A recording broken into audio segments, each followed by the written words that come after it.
vocabulary from the Hindu newspaper.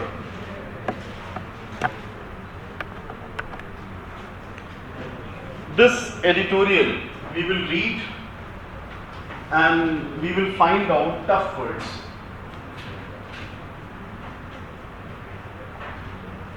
What is the meaning of wrestlers?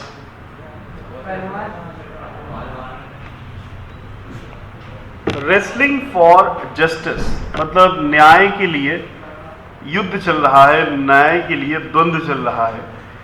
On the protest, protest का मतलब विरोध, PROTEST, protest का मतलब होता है विरोध.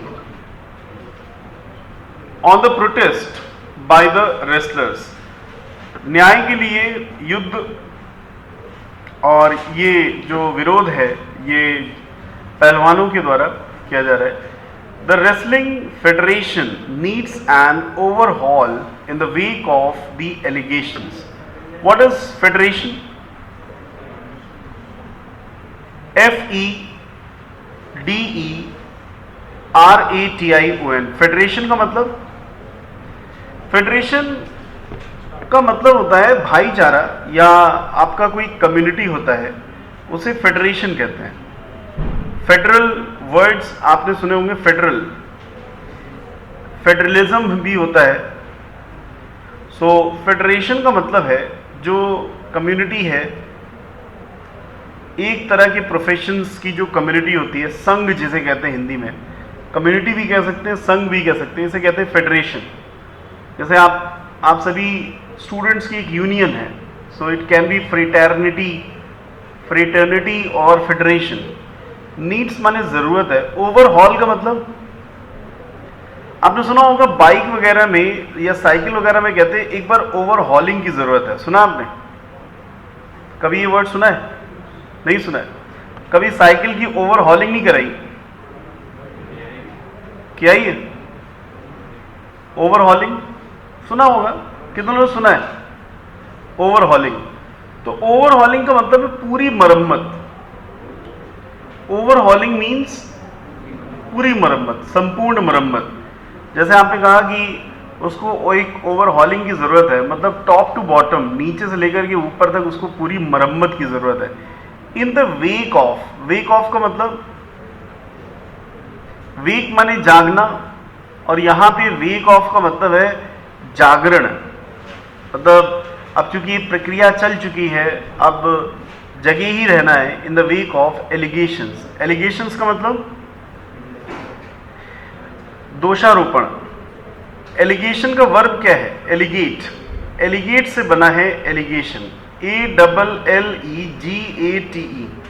तो एलिगेट का मतलब होता है शिकायत करना और एलिगेशंस उसी का नाउन है. तो इस पूरी लाइन का मीनिंग क्या हुआ? The wrestling federation needs an overhaul in the wake of allegations.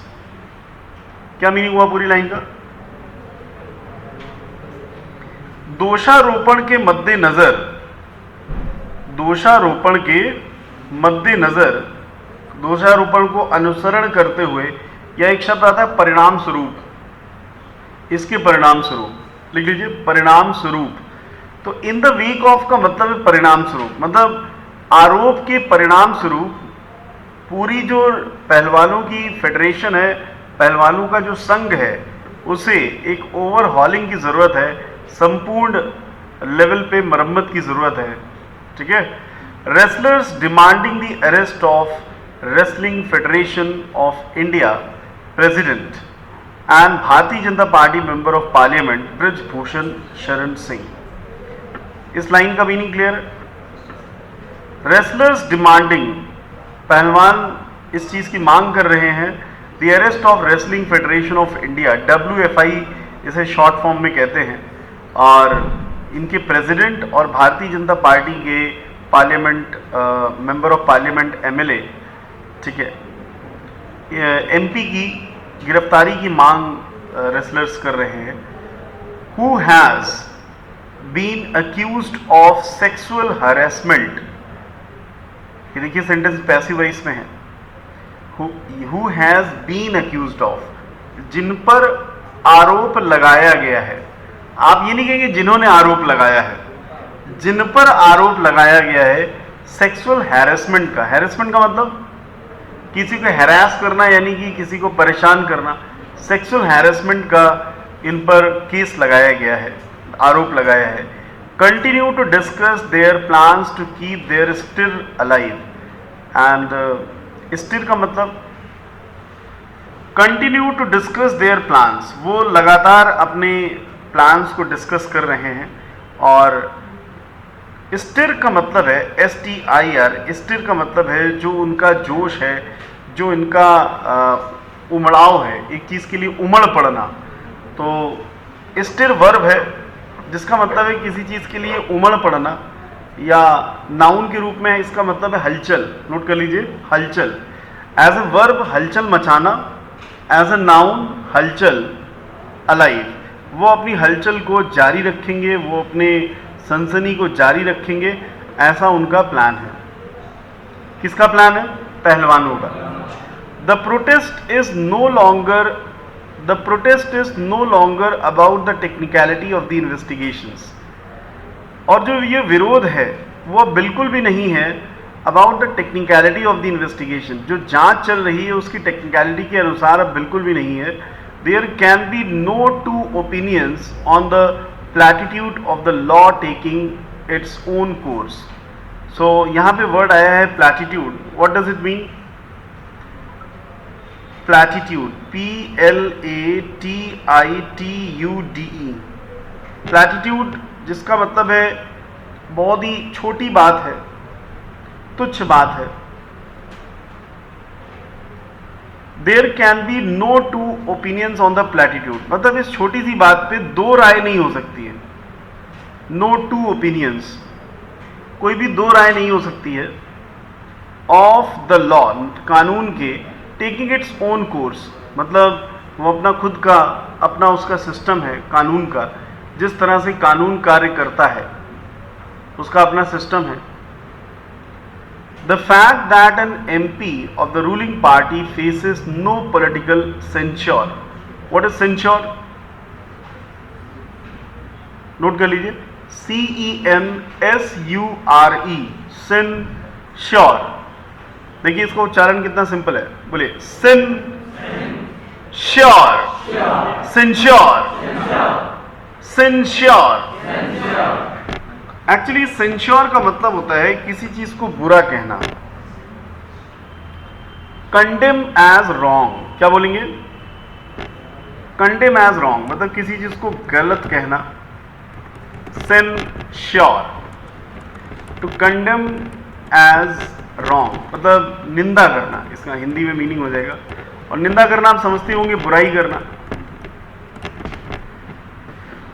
Censure, the fact that an MP of the ruling party faces, ये जो एक तथ्य है, the fact माने जो तथ्य है वो ये है कि MP of the ruling party, जो मेंबर ऑफ पार्लियामेंट हैं रूलिंग पार्टी के, उनको कोई भी पॉलिटिकल सेंश्योर का सामना नहीं करना पड़ रहा है। पॉलिटिकल सेंश्योर का मतलब है, सेंश्योर माने आरोप लगाना या किसी को निंदा करना, तो किसी भी राजनीतिक निंदा को फेस नहीं करना पड़ रहा है in the face of such serious allegations.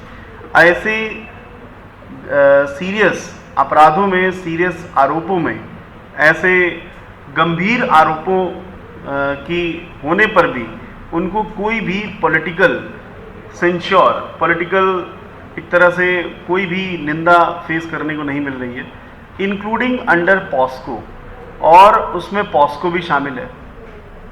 Is disturbing for probity in public life. What is probity? Honesty. Yes, probity is honesty. Note it down. It's a noun.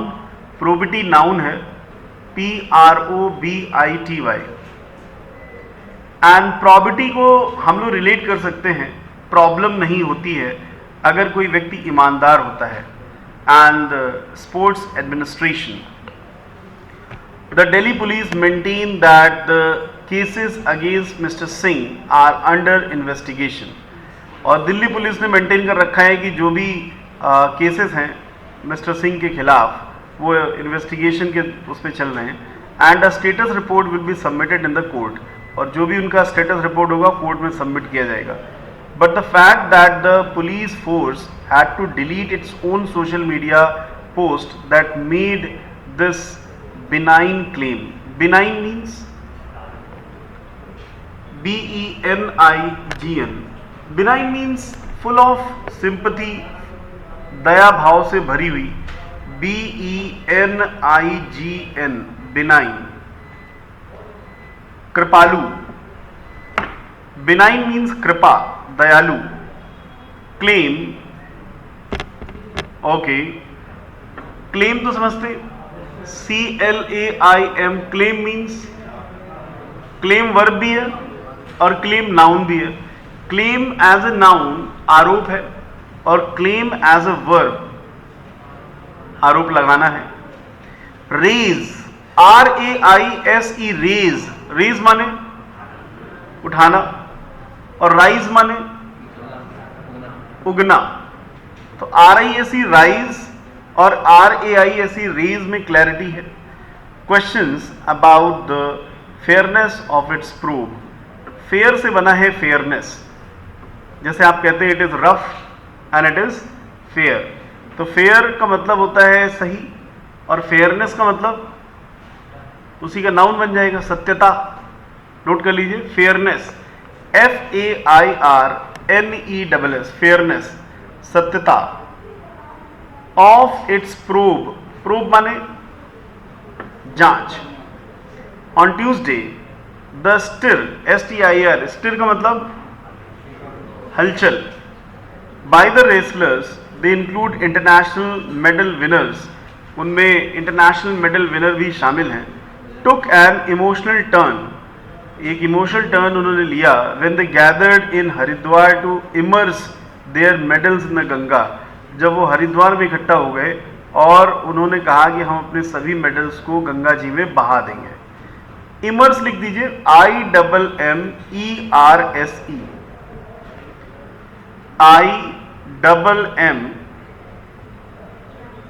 IMMERSE, immerse.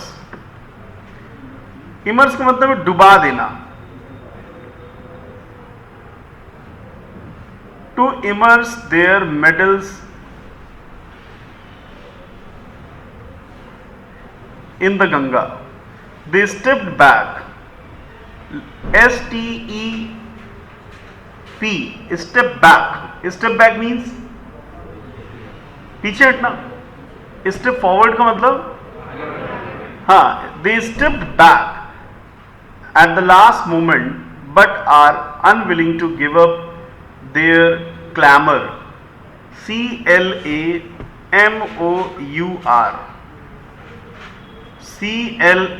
CLAMOUR, clamour. Clamour का मतलब कोलाहल, चिल्लाहट. For justice, वो अपने clamour को शांत नहीं करना चाहते हैं जस्टिस के लिए. सभी वर्ड्स इस पैसेज के क्लियर हैं.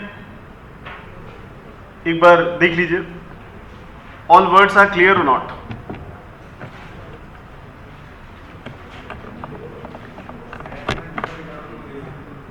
हैरेसमेंट का मतलब है परेशानी. हैरेस का मतलब है किसी को परेशान करना. HARRAS, harass. स्टिर का मतलब है हलचल. जैसे आप कहते हैं बाहर क्या भगदड़ मची हुई है, तो बाहर क्या भगदड़ मची हुई है, बाहर क्या हलचल मची हुई है. कभी कभी एकदम से आवाजें आने लग जाती हैं, आपको लगता है कि बाहर कोई बात है, कोई ना कोई हलचल मची हुई है.